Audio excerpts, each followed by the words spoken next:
बिस्मिल्लाहिर्रहमानिर्रहीम। हमारा next topic है बुक में comparison of supply chain management with procurement. Procurement और supply chain sometime interchangeably use होते हैं कि जो प्रोक्योरमेंट डिपार्टमेंट होता है उसी का नाम सप्लाई चेन डिपार्टमेंट भी होता है, और लेकिन प्रोक्योरमेंट एक सेपरेट सब्जेक्ट है, सेपरेट डिपार्टमेंट है, और सप्लाई चेन एक सेपरेट है। प्रोक्योरमेंट उस वक्त स्टार्ट होती है जब नीड जनरेट होती है, किसी की ज़रूरत जब पैदा होती है तो वहाँ से लेके चीज़ों के डिलीवर करने तक जो उसकी नीड थी जो पैदा हुई और उसको डिलीवर होगी, ये प्रोक्योरमेंट का प्रोसेस है कि आपकी कंपनी में किसी बंदे को जो ज़रूरत है वो स्टोर वालों के पास आएगी, स्टोर वाले या तो अपने स्टॉक से निकाल के उसको दे देंगे, या फिर अगर वो स्टॉक में नहीं होगी तो प्रोक्योरमेंट को एक रिक्वेजिशन देंगे कि जी ये चीज़ हमें चाहिए। प्रोक्योरमेंट उसके ऊपर सोर्सिंग करेगा, फिर कंपैरिजन बनाएगा, कोटेशंस वगैरह कॉल करके कंपैरिजन बनाएगा, और जिसकी प्राइस लोएस्ट होगी उसको ऑर्डर करके वो चीज़ स्टोर में डिलीवर करवा देगा, और स्टोर उस बंदे को जिसकी ज़रूरत थी उसको डिलीवर कर देगा। तो ये प्रोक्योरमेंट का प्रोसेस है।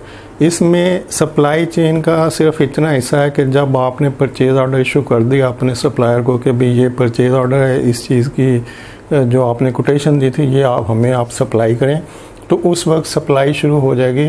यानी जो आपका सप्लायर है उसके वेयर हाउस से आपके स्टोर तक या वेयर हाउस तक जो प्रोसेस है वो सप्लाई का प्रोसेस है। तो इस तरह सप्लाई प्रोक्योरमेंट का एक छोटा हिस्सा है, लेकिन प्रोक्योरमेंट का इंटीग्रल पार्ट है। प्रोक्योरमेंट सप्लाई के बगैर मुकम्मल नहीं हो सकती। प्रोक्योरमेंट उसी वक्त मुकम्मल होगी जब सप्लाई का प्रोसेस होगा। तो सप्लाई आपके सप्लायर के वेयर हाउस से आपके वेयर हाउस तक आएगी तो प्रोक्योरमेंट का प्रोसेस कंप्लीट हो गया। लेकिन जो सप्लाई चेन है और सप्लाई चेन मैनेजमेंट है, जैसे बताया कि ये जो प्रोसेस प्रोक्योरमेंट का कंप्लीट हुआ है ये सप्लाई कंप्लीट हुई है कि एक आपकी जो नीड्स थी उसकी मूवमेंट हुई है सप्लायर के वेयर हाउस से आपके वेयर हाउस तक, यानी सप्लाई हुई है। लेकिन हम जो सप्लाई चेन को पढ़ रहे हैं, सप्लाई चेन मैनेजमेंट है, जैसे कि पिछली वीडियो से बताया कि ये डिफरेंट चीज़ें होती हैं। सप्लाई एक चीज़ की मूवमेंट है सप्लाई चेन, मुख्तलिफ़ चीज़ों की मूवमेंट है सप्लाई चेन मैनेजमेंट। इसी तरह के ज़्यादा जो ट्रांजैक्शन हो रही होंगी उसकी मूवमेंट है। तो सप्लाई चेन फिर जो प्रोसेस प्रोक्योरमेंट में हुआ है सप्लाई का, सप्लाई चेन उससे थोड़ी बड़े वाइडर सेंस में जिसमें और चीज़ें भी इन्वॉल्व होती हैं वो है। तो वो क्या, उसको देख लेते हैं कि जो सप्लाई चेन का प्रोसेस है वो स्टार्ट हो जाता है सोर्सिंग से लेके। जब भी कोई नीड्स पैदा होती है यानी इसमें प्रोक्योरमेंट भी आ जाती है और सप्लाई चेन के दूसरे फंक्शन भी। जब भी कोई नीड पैदा होगी तो उसके अकॉर्डिंगली सोर्सिंग की जाएगी, देखा जाएगा कि ये आइटम किसकी जगह पे किस प्राइस के ऊपर अवेलेबल है।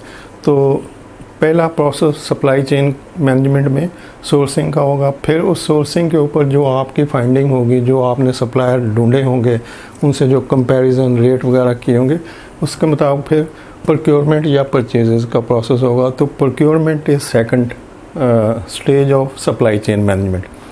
थर्ड वन है कि जब आपने प्रोक्योरमेंट का प्रोसेस कर लिया, आपने परचेज ऑर्डर इशू कर दिया, तो फिर फिज़िकल प्रोसेस शुरू हो जाएगा। यहाँ तक ये दोनों डिपार्टमेंट जो सोर्सिंग और प्रोक्योरमेंट कर रहे हैं ये आपके एक वहाँ पे स्टिल वर्किंग हो रही होती है। आप किसी भी एक जगह पे बैठे कुछ लोग काम कर रहे होते हैं। सोर्सिंग प्रोक्योरमेंट एक प्रोसेस है जो आप कहीं भी बैठ के कर सकते हैं। लेकिन जैसे ही प्रोक्योरमेंट आप पीओ इशू करेंगे तो फिर ग्राउंड के ऊपर फिज़िकल जो एक्टिविटी है वो शुरू हो जाएगी। यहाँ से ट्रांसपोर्टेशन से पीछे तक फिज़िकल एक्टिविटी नहीं थी, ये एक ऑफिस के अंदर बैठे हुए एक प्रोसेस हो रहा था। यहाँ से फिर फिज़िकल एक्टिविटी शुरू हो जाएगी, ऑन ग्राउंड एक्टिविटी शुरू हो जाएगी, भाग दौड़ शुरू हो जाएगी कि जैसे ही आपने पी इशू किया तो जो सप्लायर होगा फिर उसके वेयर हाउस से लेके आपके वेयर हाउस तक जो ट्रांसपोर्टेशन होनी है, लॉजिस्टिक होनी है, उसकी एक्टिविटी शुरू हो जाएगी। तो ये तीसरा स्टेप है जो कि प्रोक्योरमेंट का ही हिस्सा है लेकिन सप्लाई चेन में भी आता है। तो सप्लाई चेन में सोर्सिंग आ गई, प्रोक्योरमेंट आ गई, ट्रांसपोर्टेशन लॉजिस्टिक आ गई। उसके बाद नेक्स्ट जो आएगा सेक्टर वो है आपका वेयर हाउस। और लॉजिस्टिक। ट्रांसपोर्टेशन और लॉजिस्टिक में थोड़ा फ़र्क होता है। ट्रांसपोर्टेशन सिर्फ उस एक्टिविटी का नाम है जो कि एक चीज़ को दूसरी जगह तक करती है। मतलब किसी को, मैं अगर अपने सर पे कुछ उठा के और अगली कॉलोनी तक ले जाऊं तो मैं कहूँगा कि मैंने इस चीज़ को ट्रांसपोर्ट किया यहाँ से यहाँ तक। यानी किसी चीज़ को एक जगह से दूसरी जगह पहुँचाना, वो आप गाड़ी में ले जाएं, ट्रक में ले जाएं, जहाज़ में ले जाएं या डाटा जो वायर के थ्रू आपका चल रहा है, इंटरनेट चल रहा है या कुछ और आप अपलोड करते हैं, डाउनलोड करते हैं, तो ये जितनी चीज़ें मूव हो रही हैं एक जगह से दूसरी जगह, इसको ट्रांसपोर्टेशन कहते हैं। लेकिन लॉजिस्टिक एक वाइडर सेंस में बड़ा सब्जेक्ट है और जिसमें ट्रांसपोर्ट भी आती है, उसकी वेयर हाउस मैनेजमेंट भी आती है, उसकी इंश्योरेंस भी आती है, उसकी सिक्योरिटी भी आती है, उसकी पैकिंग भी आती है। तो लॉजिस्टिक एक बड़ा सब्जेक्ट है। अगर आप आर्मी में देखें तो वहाँ पे वेयर हाउस मैनेजमेंट नहीं होती, वहाँ पे लॉजिस्टिक डिपार्टमेंट होता है। लॉजिस्टिक डिपार्टमेंट इन सब एक्टिविटीज़ को कर रहा होता है कि वहाँ पे गुड्स भी हैं, उसकी पैकिंग भी है, उसकी ट्रांसपोर्टेशन भी है, उसकी वेयर हाउस मैनेजमेंट भी है, उसकी इन्वेंट्री भी है, सब कुछ को ओवरऑल लॉजिस्टिक कहा जाता है। तो ट्रांसपोर्टेशन के प्रोक्योरमेंट ने जो ऑर्डर दिया है वो यहाँ से अगले वेयर हाउस तक, आपके वेयर हाउस तक है, इसकी ट्रांसपोर्टेशन होगी, यहाँ पे इसकी वेयर हाउस मैनेजमेंट होगी, जो भी लॉजिस्टिक वगैरह उसको लोडिंग, अनलोडिंग, स्टेकिंग वगैरह। तो ये उसका चौथा पार्ट है। तो यहाँ पर प्रोक्योरमेंट का प्रोसेस ख़त्म हो गया। प्रोक्योरमेंट ने जो नीड पैदा हुई थी उसको सोर्स किया, प्रोक्योर किया, उसकी सप्लाई चेन को मैनेज किया, यानी ट्रांसपोर्टेशन, लॉजिस्टिक उसकी मैनेज की और स्टोर में उसको डिलीवर करवा दिया। तो ये जो है ये आपका प्रोक्योरमेंट का एक प्रोसेस कंप्लीट हो गया। लेकिन ये प्रोसेस सप्लाई चेन के अंदर भी शामिल है। तो अब प्रोक्योरमेंट यहाँ कंप्लीट होगी। प्रोक्योरमेंट के बाद आगे का जो प्रोसेस है ये आपका, ये सारा सप्लाई चेन है, लेकिन ये इंक्लूडिंग ये सारा, ये भी सप्लाई चेन है। यानी सप्लाई चेन मैनेजमेंट में ये सारा प्रोसेस भी आएगा और ये भी आएगा। लेकिन प्रोक्योरमेंट में सिर्फ ये 4 सेगमेंट आएंगे कि सोर्सिंग है, प्रोक्योरमेंट है, ट्रांसपोर्टेशन, लॉजिस्टिक है। तो ये प्रोक्योरमेंट का पोर्शन है। जब गुड्स डिलीवर हो गई स्टोर में तो प्रोक्योरमेंट का तल्लक ख़त्म हो गया।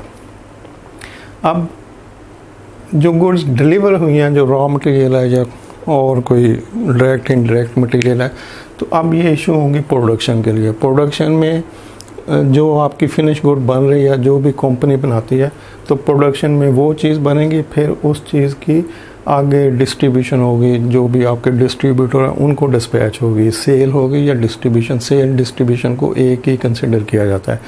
तो आपकी चीज़ें सेल होंगी और आगे डिस्पैच हो जाएंगी, फिर वो ट्रांसपोर्टेशन, लॉजिस्टिक फिर इस यहाँ पे काउंट होगा और डिस्ट्रीब्यूटर से आगे फिर ये रिटेलर को या कंज्यूमर जिस जगह उसने ख़रीदना है तो वहाँ पर डिलीवर होंगी। तो अब ये जो सप्लाई चेन मैनेजमेंट है ये सोर्सिंग से शुरू होगी, procurement, transportation, logistic, warehouse management, inventory control, production planning, sales, distribution और रिटेलर तक डिलीवर करने के बाद कंज्यूमर के हाथ में पहुंचने तक जो है वो सप्लाई चेन का प्रोसेस चलता रहेगा। तो इस तरह जो difference between procurement and supply chain है वो यही है कि प्रोक्योरमेंट का प्रोसेस सोर्सिंग से शुरू होगा और जो भी रिक्वायरमेंट है, जो नीड्स है, उसको स्टोर में डिलीवर करने के बाद ख़त्म हो जाएगा, जबकि सप्लाई चेन का प्रोसेस सोर्सिंग से शुरू होके कंज्यूमर तक गुड्स पहुंचने तक जो है वो जारी रहेगा। अब देखते हैं कि इसका मकसद क्या है, यानी प्रोक्योरमेंट और सप्लाई चेन दोनों का मकसद क्या है। देखिए, किसी भी कंपनी का जो मेन एम होता है वो कुछ प्रॉफिट अर्न करना होता है। तो प्रॉफिट अर्न करने के लिए वो 2 तरीके होते हैं। नंबर 1 के या तो वो सेल को इंक्रीज़ करें, कि जैसे अगर वो 100 पीस बना रहे हैं और जैसे कोई कंपनी 100 पीस बना रही है और ₹1 पर पीस उसका प्रॉफिट है, तो ₹100 उसका प्रॉफिट होगा। अब ये प्रॉफिट काउंटेड है, ये आपका डिसाइडेड प्रॉफिट है। हर कंपनी में साल के शुरू होने में ही जून जुलाई में उसका पूरा साल का नेक्स्ट ईयर की जो प्लानिंग है वो हो जाती है। उसी में वो डिसाइड कर लेते हैं कि जी हमारी इतनी प्रोडक्शन होगी नेक्स्ट ईयर में, उसमें इतनी प्रोडक्ट बनेगी, उस पर इतना प्रॉफिट है और टोटल प्रॉफिट हमें कंपनी को इतना मिलेगा। तो ये प्रॉफिट डिसाइडेड होता है साल के शुरू में ही। इसमें कोई इजाफा नहीं हो सकता, क्योंकि जितनी भी सेल इंक्रीज़ होती है वो पॉपुलेशन पे डिपेंड कर रही होती है। किसी मुल्क में पॉपुलेशन की ग्रोथ की क्या शरह है वो आपकी सेल को डिसाइड कर रही होती है। और किसी भी प्रोडक्ट के लिए जो ग्रोथ होती है एनुअली वो 2, 3, 4%, 5%, इससे ज़्यादा नहीं होती। मतलब ये नहीं पॉसिबल कि आपकी जो पिछले साल की सेल है वो एकदम से 50% अगले साल बढ़ जाए। तो अगले साल की सेल उतनी होगी जो पिछले साल हुई है, प्लस उसमें 2, 4, 5% तक का इजाफा कर लिया जाता है कि चूँकि पॉपुलेशन बढ़ती है तो इतना का इजाफा तो पॉसिबल है वहाँ से हो जाए, या हम जो मार्केटिंग टैक्स यूज़ करें या अवेयरनेस दें लोगों को उसकी वजह से हो जाए। तो अब जब कंपनी का प्रॉफिट डिसाइडेड है कि जी इतनी नेक्स्ट ईयर में सेल होगी और इतना प्रॉफिट पर प्रोडक्ट है तो टोटल प्रॉफिट इतना है, तो ये तो मालिक को शुरू में समझ आ गया कि मुझे अगले साल में इतना प्रॉफिट मिलना है। अब वो चाहता है कि नहीं कुछ और मिले, कुछ ये कम है या मैं और प्रॉफिट चाहता हूँ, और कैसे हो सकता है। तो और प्रॉफिट निकालने के लिए फिर उसकी जो नज़र जाती है कि हम खर्च क्या कर रहे हैं, कि हमारा जो बजट है जो खर्च करना है हमने पूरे एक साल में वो कितनी अमाउंट है। तो वो जितनी अमाउंट होती है वो कहता है यहाँ पे कुछ कॉस्ट सेविंग करें, आप चीज़ों को कुछ सस्ता ख़रीदें। और जो सस्ता ख़रीदने वाला डिपार्टमेंट होता है वो प्रोक्योरमेंट होता है, यानी किसी कंपनी की जो मैक्सिमम जो अमाउंट वाइज जो वॉल्यूम कंज्यूम कर रहा होता है वो प्रोक्योरमेंट डिपार्टमेंट है, जो 60-70% से 80% तक टोटल बजट का खर्च कर रहा होता है। तो अल्टीमेटली जो नज़र जाती है वो प्रोक्योरमेंट डिपार्टमेंट के ऊपर जाती है कि भाई कुछ कॉस्ट सेविंग करो, कुछ कट करो, प्राइसेस को रिड्यूस करो, जो भी करना है यहाँ पे बाइंग में कुछ जितना बजट है उससे कम के अंदर ये सारा पूरा करो और काम को चलाओ। तो वहाँ पे फिर डिस्काउंट और वो जो कॉस्ट सेविंग का कंसेप्ट प्रोक्योरमेंट में आ जाता है। लेकिन जब हम प्रोक्योरमेंट में कॉस्ट सेविंग कर लेते हैं तो फिर पता चलता है कि भाई क्या यही हमारा पर्पस था, कंपनी का मकसद यही था कि प्रॉफिट सेल से भी ले लें और प्रोक्योरमेंट से भी कुछ बचत कर लें तो बस प्रॉफिट कमा लें। तो वहाँ पे आके फिर कंपनी सोचती है, मालिक सोचता है कि नहीं, असल पर्पस तो है कस्टमर की सेटिस्फैक्शन, कि कस्टमर सेटिस्फाइड हो। अब कस्टमर कैसे सेटिस्फाइड होगा? कस्टमर सेटिस्फाइड होगा कि जब उसको एक good quality product timely deliver हो जाए, कि जिस वक्त उसकी ज़रूरत है जब उसको वो प्रोडक्ट मिल जाती है और उसको कंज्यूम करने के बाद उसको मज़ा आता है या वो सेटिस्फाइड होता है कि ये तो बेहतरीन प्रोडक्ट थी और मुनासिब कीमत थी और मुझे टाइमली मिल भी गई। तो ये जो 2-3 पॉइंट है उसकी सेटिस्फेक्शन के, कि प्राइस मुनासिब है, टाइमली मिल गई है और क्वालिटी बेहतरीन है। तो जब वो इन 3 चीज़ों पे मुतमईन होगा तो वो फिर रिपीट ऑर्डर में जाएगा, नेक्स्ट जब भी उसको ज़रूरत होगी वो फिर उस प्रोडक्ट को ख़रीदेगा। तो अब कंपनी सोचती है कि भाई मैंने प्रॉफिट तो कमा लिया, मैंने प्रॉफिट सेल से भी ले लिया और प्रोक्योरमेंट को कॉस्ट रिड्यूस करके या कॉस्ट कटिंग करके जो भी टैक्स उन्होंने यूज़ किए वहाँ से भी मैंने कुछ प्रॉफिट निकाल लिया। तो क्या मैं सिर्फ प्रॉफिट सारा खुद ही रख लूँ या मैं सिर्फ प्रॉफिट के लिए बैठा हूँ? तो असल चीज़ तो है कि प्रोडक्ट का सेल होना और रिपीट ऑर्डर में सेल होना, कि अगर एक दफ़ा कोई यूज़ करे तो फिर यूज़ करे। तो अब उसका फोकस होता है आगे प्रोडक्ट कंज्यूमर वाली साइड के ऊपर, के भाई प्रॉफिट तो बहुत आ गया तो मैंने इस साइड को लूज़ नहीं करना। तो जब वो कंज्यूमर वाली साइड को देखता है तो फिर वो सोचता है कि भाई इसको वही 3 चीज़ें कि इसको प्राइस भी मुनासिब मिले, इसको टाइमली प्रोडक्ट भी मिले और गुड क्वालिटी भी मिले। और इन 3 चीज़ों को पूरा करने के लिए फिर उसने एक अम्ब्रेला ऊपर क्रिएट की, सब डिपार्टमेंट के ऊपर एक अम्ब्रेला बना दी कि भाई ये सप्लाई चेन डिपार्टमेंट है और सब डिपार्टमेंट इन 3 चीज़ों के ऊपर फोकस करें कि हमने कस्टमर को लोएस्ट प्राइस मिनिमम टाइम में गुड क्वालिटी प्रोडक्ट प्रोवाइड करनी है। ये होगा तो हमारी प्रोडक्ट सेल फिर रीसेल में चलती जाएगी। तो हमने सिर्फ प्रॉफिट ही नहीं कमाना, हमने जब प्रोडक्ट रीसेल में जाएगी, रिपीट ऑर्डर में जाएगी, तो ये असल प्रॉफिट उस वक्त स्टार्ट होना है। अदरवाइज़ वन टाइम प्रॉफिट कमा के कंपनी बैठ जाएगी और प्रोडक्ट आगे रिपीट ऑर्डर में नहीं जाती तो उस कंपनी को उस प्रॉफिट का कोई फ़ायदा नहीं होगा। तो अब ये जो अगला जो कंज्यूमर वाली साइड थी, इसको फोकस करते हुए जब इन 3 चीज़ों को कंसिडर किया और सब कंपनी के लोग बैठे, तो फिर एक पर जो सप्लाई चेन डिपार्टमेंट है वो बना, और वो था यहाँ से लेके यहाँ तक, ये एक अम्ब्रेला बन गई जिसको हम सप्लाई चेन डिपार्टमेंट कहते हैं, जो सोर्सिंग से शुरू होगी, फिर प्रोक्योरमेंट होगी, उसमें फिर transportation, logistic, warehouse management, inventory control, production planning, production, फिर सेल, डिस्ट्रीब्यूशन, मार्केटिंग, रिटेलर, ये सब उसमें आएंगे। तो हर जगह पे जो फोकस होगा वो यही होगा कि हमने कॉस्ट को रिड्यूस करना है, जो कि प्रोक्योरमेंट वाले करेंगे। हमने ट्रांसपोर्टेशन लॉजिस्टिक की कॉस्ट को रिड्यूस करना है, जो लॉजिस्टिक वाले करेंगे। हमने वेयर हाउस में इन्वेंट्री को कंट्रोल में रखना है ताकि ज़्यादा इन्वेंट्री ना हो, सिर्फ उतनी हो जितनी ज़रूरत है सिर्फ उतनी हो जितनी ज़रूरत है, ताकि बर्डन ना बने, कैश फ्लो डिस्टर्ब ना हो कंपनी का।